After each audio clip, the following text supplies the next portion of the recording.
বলে আমার বিয়েতে দানা বলে আমার লগে সম্পর্ক করছে যে সারা যাবে যদি আমার লগে সবকিছু করে বলে না নিব না আমার সবকিছু লুটে নিয়ে অনমিন না নিব না সবকিছু লুটে নিয়ে এখন সে আমাকে চেনে না। ঠিক এই বাসাতেই আর্তনাদ করছেন এক তরুণী। দীর্ঘদিনের প্রেম, বিয়ের প্রতিশ্রুতি এবং শারীরিক সম্পর্কের পর যখন বিয়ের সময় আসলো তখনই পাল্টে গেল প্রেমিকের রূপ। শুধু তাই নয়, অন্য কোথাও বিয়ে ঠিক হলেও সে বিয়ে ভেঙে দিয়েছে এই প্রতারক প্রেমিক। আর এখন যখন তরুণীটি তার অধিকার চাইতে এসেছে তখন প্রেমিক পলাতক। বাধ্য হয়ে প্রেমিকের বাড়ির সামনে আমরণ অনশনে বসেছেন এই তরুণী। কি ঘটেছে আসলে তাদের মধ্যে?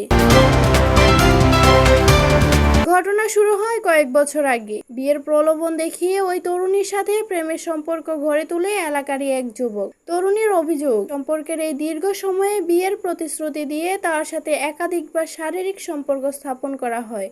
মেয়েটি যখনই বিয়ের কথা বলতো ছেলেটি নানা অজুহাতে সময় ক্ষেপণ করত।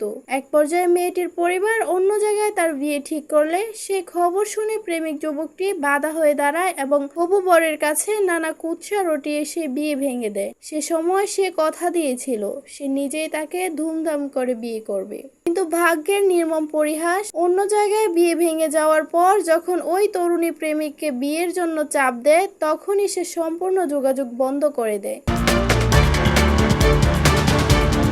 কোনো উপায় না পেয়ে গত 2 দিন ধরে প্রেমিকের বাড়ির সামনে অনশনে বসেছেন এই তরুণী। অনশনরত অবস্থায় তিনি গণমাধ্যমকে জানান, আমার সাথে সবকিছু করেছে, আমার জীবন নষ্ট করেছে, অন্য কোথাও বিয়ে হতে দেয়নি, আর এখন সে আমাকে বিয়ে করতে চায় না। তরুণীর আগমনে প্রেমিক এবং তার পরিবারের সবাই বাড়ি ছেড়ে পালিয়ে আত্মগোপন করেছে।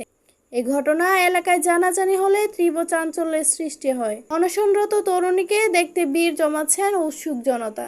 স্থানীয়রা এই ন্যাক্কারজনক ঘটনা বিচার দাবি করছেন।